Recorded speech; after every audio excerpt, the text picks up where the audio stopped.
Hey guys, welcome back to the channel with more of The Expanse. This is Season 1, Episode 5. And yeah, after last episode, that was intense. Episode 4 was CQB.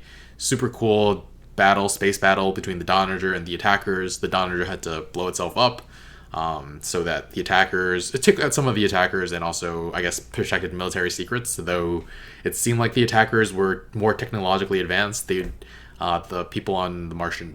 People on the Donager had never seen ships so small with railguns, and they were like good torpedo honing things.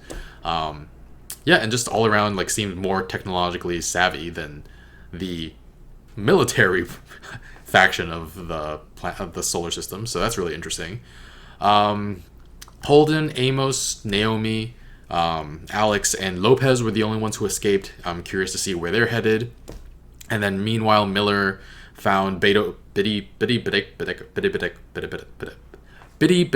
think, Bitico, something like that. And yeah, found out it wasn't actually the guy. He kept stabbing his cav, and found government secrets. He's still on the hunt for Julie Mao, so it'll be interesting to see if that progresses anytime soon. I don't know what I expect the timeline to be on that. Is it going to be like a multi-season mystery, or if it's going to get resolved in the first season? It'd be really interesting if it was still going on even like after season 3. But anyway, I'm excited to get back into the show. It's starting to get... I feel like it's starting to ramp up, and I'm really appreciating it.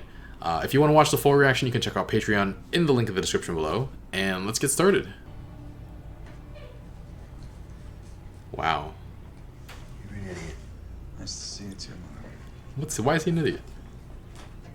For going there in the first place? You think all this is gonna help you? And the next spike's gonna go right through your skull. I came from a real fountain of police wisdom. You think she cares about you?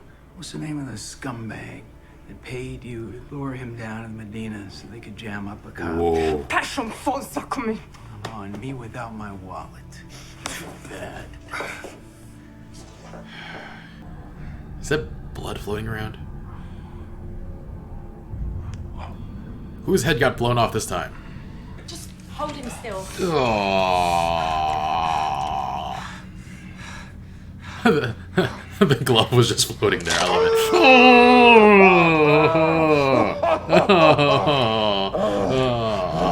Where's Alex? I don't know what I'm doing. Neither did he. Just give him the shot. Neither did he. I use first the anesthetic or that. Solves that. Yeah, couldn't they have knocked him out for this, or done it while he was asleep or something? Yeah. My name is Fred Johnson, Oh. Director of Operations at Tycho Station. I don't know who you are or what your intent may be, but unless you're trying to start a war, you need to contact me. I can help you. We're the only survivors from the Canterbury and the Donager. Yeah. We look like terrorists. Yeah. No one's gonna believe our story. I wouldn't believe us. Fred Johnson just offered us a lifeline. I say we take it. Remember the can. His name's Filat Kotari. Loka Griga Maso. Riga. That's my going away present to you. They took video. And back things. Wow. Close a couple minutes ago. If he resists, take him out.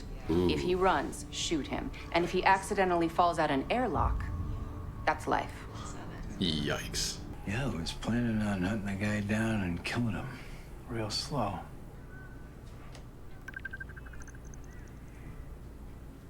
He's still on this. Right after you find your little rich girl, shake down her daddy for a big payday. Yeah, that's it. You got me. Maybe something's being transported on this ship.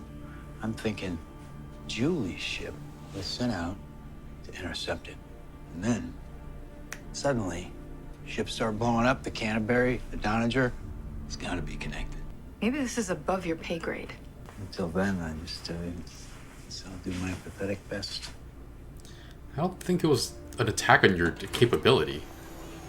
I think she was worried about you in that moment, just telling you you could get hurt doing this. I need you to listen very carefully. We will not listen to threats. We do not negotiate with terrorists. Is that clear? Yes, I understand. Think about your children. You in command out. If we surrender now, it's as good as killing our own children. What was that? They're taking out the generators. Don't be scared, okay?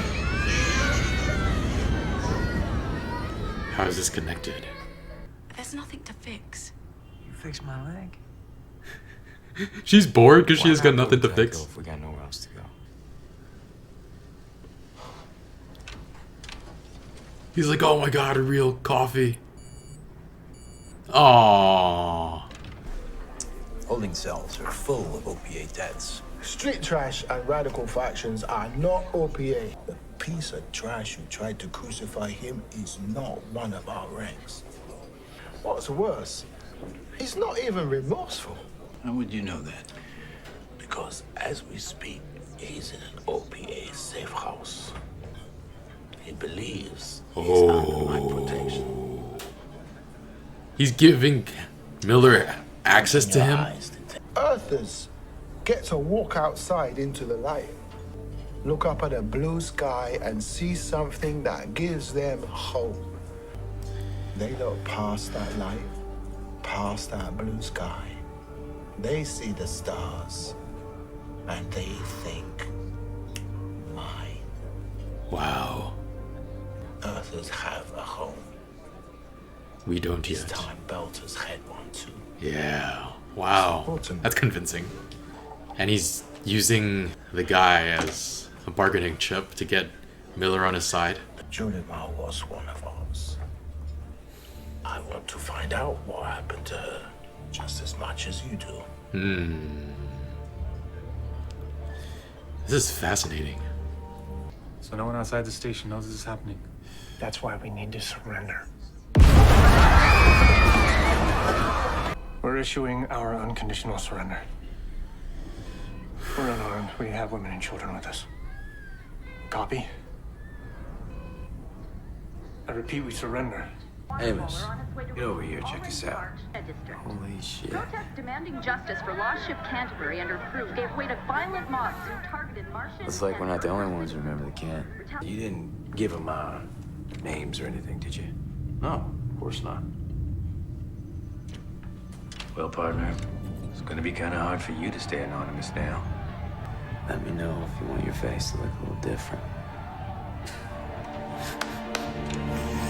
Oh boy.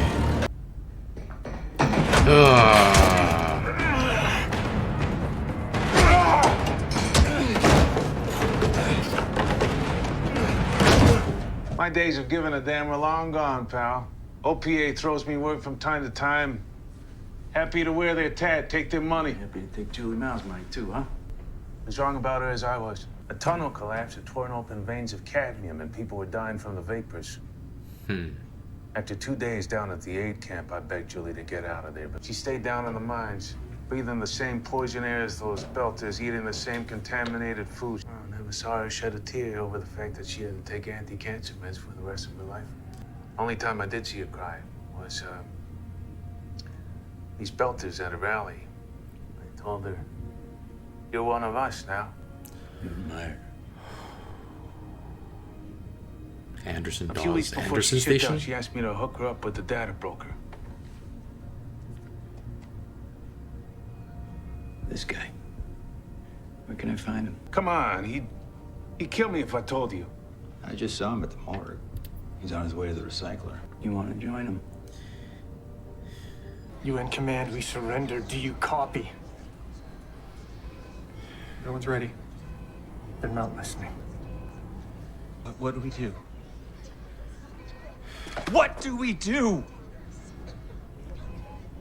Die. We can still be heard. How? There's an auxiliary tight beam transmitter mounted on Toro 5. I think it's just outside of their jamming range. I should be able to relay the station's camera footage and broadcast out. She and the other children have been diagnosed with what the medics are calling hypoxic brain injury. Lack of Due oxygen to to the the low brain. oxygen working environments. She got it when she came to live here with me. The company is refusing us medical assistance, and they're denying that their problem even exists. We're not a violent people. We didn't intend for anyone to be hurt during our protests.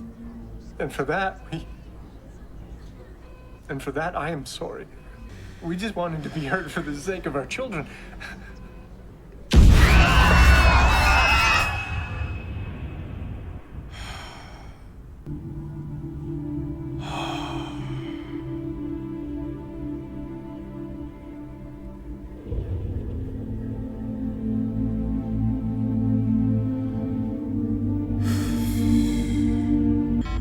Anderson Station is secure. All terrorists have been subdued. Subdued? Well done, Colonel. Well done. Colonel Fred Johnson. Ah, the Butcher of Anderson Station. I think she probably was OPA, but probably quit after that. That's my guess right now, but damn. You've done this before? Yeah, about once a week. You're doing great. Jeez. Holden. We need to give the ship a new name to complete the override. Screaming Firehawk. Yeah, let's advertise that we're a gunship. Screaming Firehawk. No. Give me something, please. Rocinante. Huh? It's Spanish for workhorse. I like it. I knew a lady named Rocinante. She was good to me. Rocinante. Whatever. Punch it.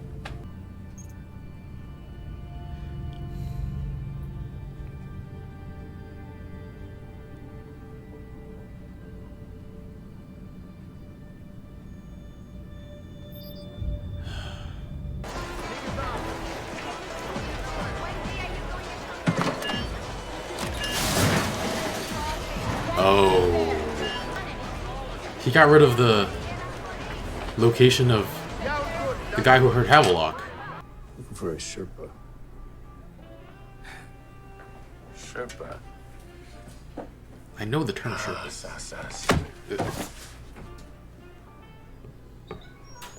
Sherpa.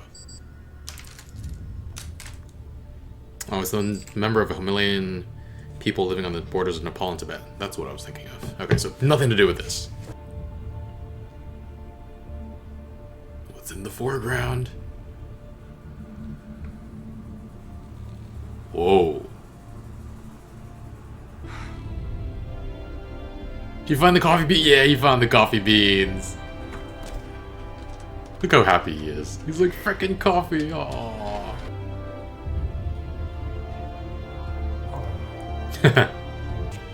I don't know why I didn't think of this one first.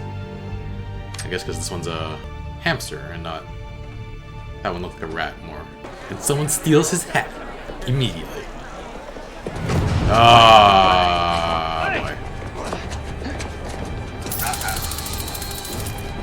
People just don't care. Yeah, seems about right. Damn. Alright guys, so this was another great episode. Compared to the last episode, the pacing was a little bit slower, and there was not much not much action, but I thought it was just as good. Episode title is Back to the Butcher, and I was wondering what the flashbacks were for, and I was like, who does that little girl grow up to be? Like, have we met her yet? But apparently, no, like, absolutely not. The miners were protesting their low oxygen working conditions. Miners as in M-I-N-E-R-S, not M-I-N-O-R-E-S.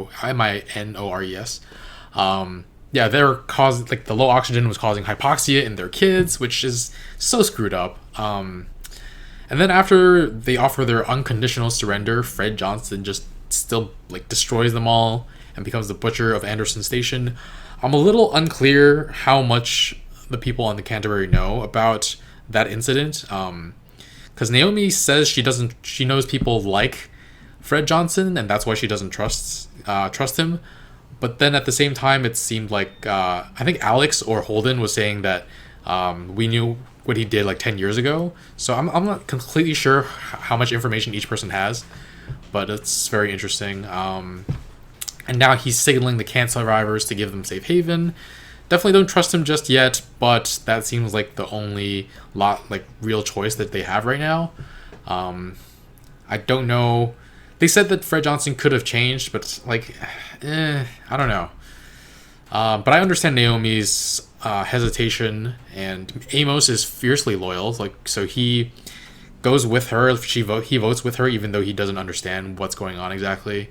But then she's convinced by him, like, asking, like, just like think it over, asking her like, why are we doing this exactly? And she feels like she can't lead him in the wrong direction. But yeah, Fred, he feels like Fred is going to Fred is the right move, but yeah, doesn't agree to it until she does, which, yeah, really interesting. The rest of the ship scenes were also great. Holden's excitement over there being a coffee machine. He's like, ah. That was so much of a there was somewhat of a bonding moment with the naming of the ship as well. Screaming Firehawks, Flying Alamo. But Amos and Holden agree on Rocinante, which is actually the name of Don Quixote's horse, which is really interesting, and also apparently translates to workhorse. Didn't know that. Holden punches in the actual name and then lets Naomi press the last button to confirm, and I was just like, yeah, that's a nice bonding moment where she gets to, like, this is a group decision, kind of. So yeah, my feeling is that this group will start getting closer to each other and trust each other more, but we still have to unveil to Alex and Amos that Holden was the one who directed them towards the Scopuli in the first place. And yeah, I feel like these guys are going to get closer and then farther away and then closer again by the end of the series. That is if they don't all die relatively early on. But I appreciate what they're doing with the other storyline. We didn't see Earth at all this episode, but Miller, he is such a gray character. Like, the actions he takes in his day-to-day life as a security force are good, and he's an intuitive investigator. But the way he treats people is like super shitty. Like, he senses that everything is connected. So that's really cool, and I'm rooting for him to figure it out because Julie Mao is still out there and presumably still needs help. But then Miller also just like shows up to Havelock's bedside after the guy has been impaled, and the first words out of his mouth are, you're an idiot. Like, basically to tell him, like, I told you so. He came to do just that. And then antagonizes Gia by poking jokes about her line of work, which is... if you've watched some other stuff, you know how I feel about people who look down on sex work, so... And, yeah, just Miller is...